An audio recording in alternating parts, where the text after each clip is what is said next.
Salve, salve, nação rubro-negra! Está no ar a segunda edição do programa do Mister Mengão, o seu telejornal com as notícias do Flamengo. 306 milhões de reais de multa. Flamengo vence e briga com clubes europeus por jovem meio-campista. Com Gabigol, Tite fará 10 mudanças para o jogo de sábado contra o São Paulo pelo Brasileirão. Diário Oficial publicou hoje a vitória rubro-negra no leilão pela área do gasômetro. Agora vem! Michael decide voltar ao Flamengo se uma condição for aceita pelo Marcos Braz. Essas e outras você confere agora. Fica comigo até o final, porque aqui tem as principais notícias do Flamengo. Olá você, muito boa tarde. O elenco do Flamengo não teve folga nessa quinta-feira, depois de amassar o Palmeiras por 2-0 na última quarta-feira. Durante as atividades no Ninho do Urubu, o Schola e o Lohan, destaques do time sub-20, treinaram com os atletas da equipe principal, visando o jogo contra o São Paulo. Olha aí que legal, beleza, gostei. De acordo com a apuração da reportagem do Coluna do Fla, os atletas do Flamengo se reapresentaram às 15 horas, horário de Brasília, e iniciaram os trabalhos visando o confronto contra o São Paulo pelo Campeonato Brasileiro. Assim, o nigeriano Schola e o garoto Lohan foram as principais novidades do treino. Os jogadores do Flamengo que foram titulares contra o Palmeiras fizeram trabalho de recondicionamento físico no Ninho do Urubu. Por outro lado, os reservas treinaram no campo. Lohan e Schola participaram das atividades com o grupo liderado pelo Tite. Lohan e Schola seguem sendo os destaques na base do Flamengo e o atacante, que está em negociações para renovar o seu contrato, tem 3 gols e 2 assistências pela equipe sub-20. Já o ponta nigeriano tem 5 gols e 4 assistências. O Tite vai fazer 10 mudanças no time para a partida contra o São Paulo pela 21ª rodada do Brasileirão. No jogo contra o Palmeiras, na Copa do Brasil, Matheus Cunha, Varela, Fabrício Bruno, Ayrton Lucas, Pulgar, De La Cruz, Gerson, Arrascaeta, Cebolinha e Pedro iniciaram entre os 11 principais. No entanto, esses jogadores, com exceção do Cebolinha e do De La Cruz, que estão com problemas físicos, os outros devem ir para o banco de reservas nesse fim de semana. O Pedro, lembrando, está suspenso, terceiro cartão amarelo, e por isso o Gabigol vai ser o titular da posição. Sendo assim, a provável escalação do Flamengo para esse jogo vai ser Agustin Rossi, Wesley, Davi Luiz, Léo Pereira e Matias Ginha, Alan, Léo Ortiz e Matheus Gonçalves, Bruno Henrique, Gabigol e Carlinhos. Apenas o Léo Pereira, que jogou na quarta-feira, vai estar em campo também pelo Brasileirão. Esse rodízio visa a equipe ter a força máxima na próxima quarta-feira, data em que o Flamengo visita o Palmeiras pelo jogo da volta das oitavas de final da Copa do Brasil. Essa vai ser apenas a terceira vez que o Gabigol será titular com o Tite desde a sua chegada ao Flamengo, em outubro de 2023.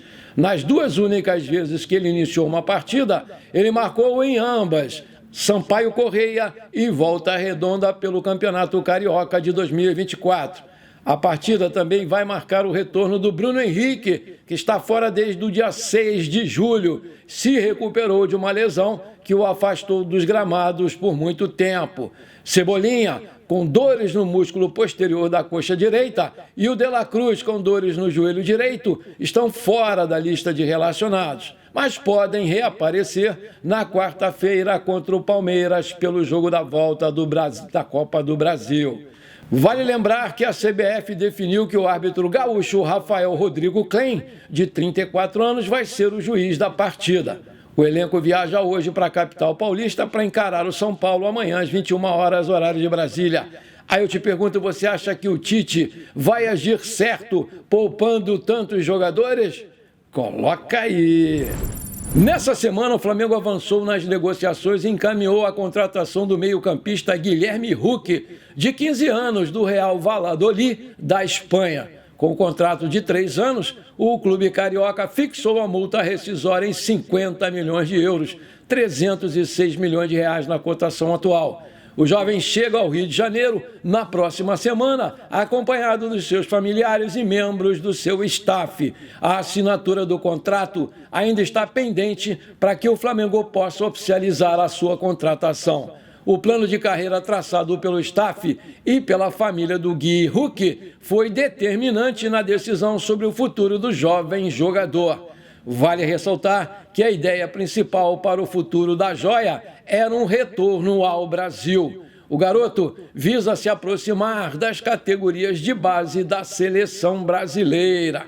Assim, o meia de apenas 15 anos recusou propostas de clubes europeus e optou pelo Flamengo. A informação foi divulgada pelo portal ge.com. O gerente de futebol do Flamengo, Luiz Carlos Azevedo, que já foi responsável pelas categorias de base do Flamengo, liderou as negociações pelo lado do rubro-negro.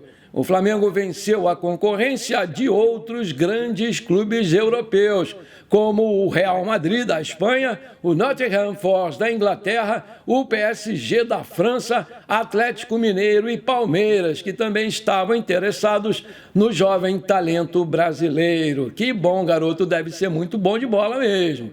Com todos os detalhes praticamente finalizados, o jovem meio-campista deve iniciar os trabalhos no Ninho do Urubu logo após a assinatura do contrato dele de 3 anos. Seja muito bem-vindo, Gui Huck.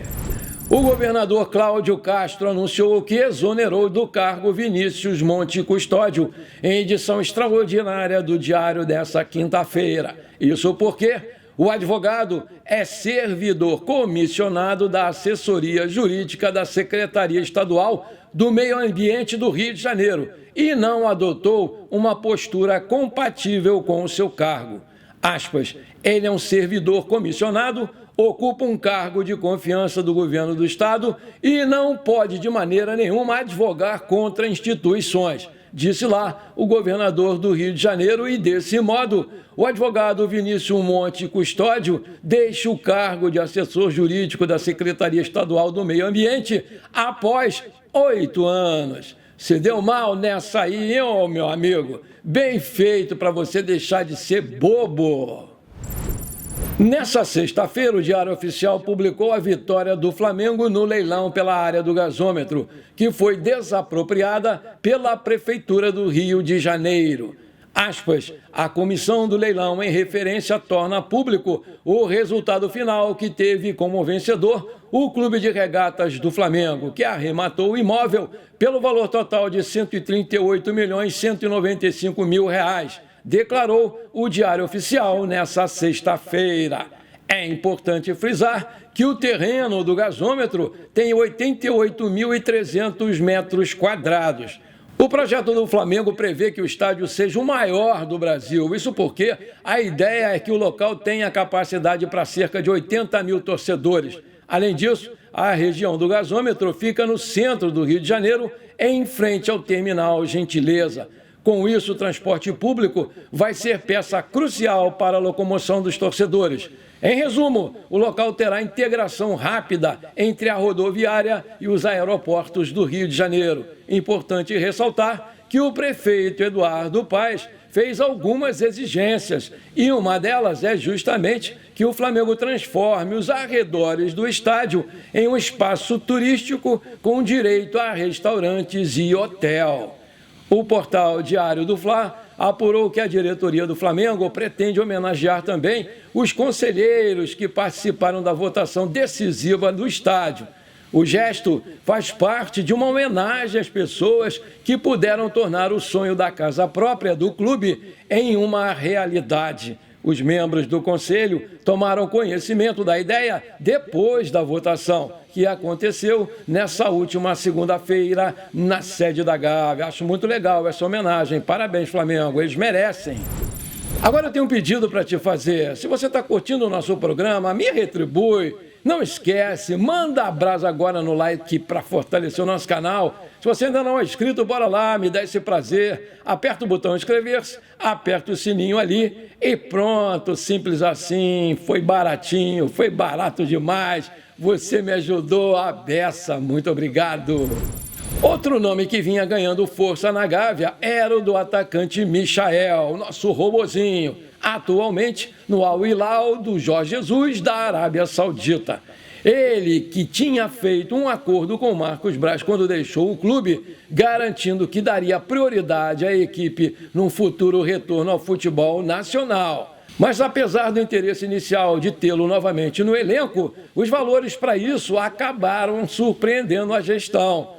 Isso porque o atacante pede um salário de 2,5 milhões de reais por mês, além de 50 milhões em luvas. Vale destacar que, além do Flamengo, Corinthians e Grêmio buscam a contratação do jogador. Entretanto, para fechar com a equipe paulista, o Michael pediu garantias que os valores serão quitados em dia, conforme informações do comunicador Samir Carvalho.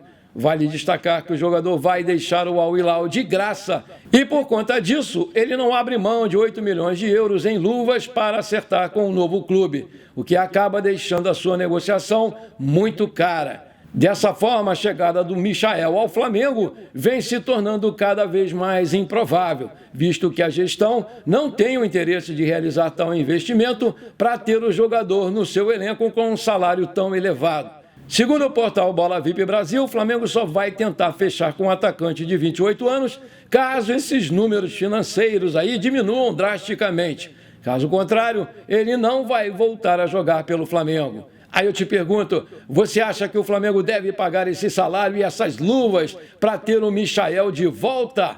Vale isso tudo? Coloca aí! Bom, por enquanto foi isso. Eu espero que você tenha gostado do nosso programa. Muito obrigado por você ter ficado comigo até aqui. Um grande abraço. Não esquece de compartilhar com seus amigos e parentes flamenguistas esse programa para a gente crescer o nosso canal. Eu conto muito com você. Bora lá ser feliz. Pra cima deles, Mengão!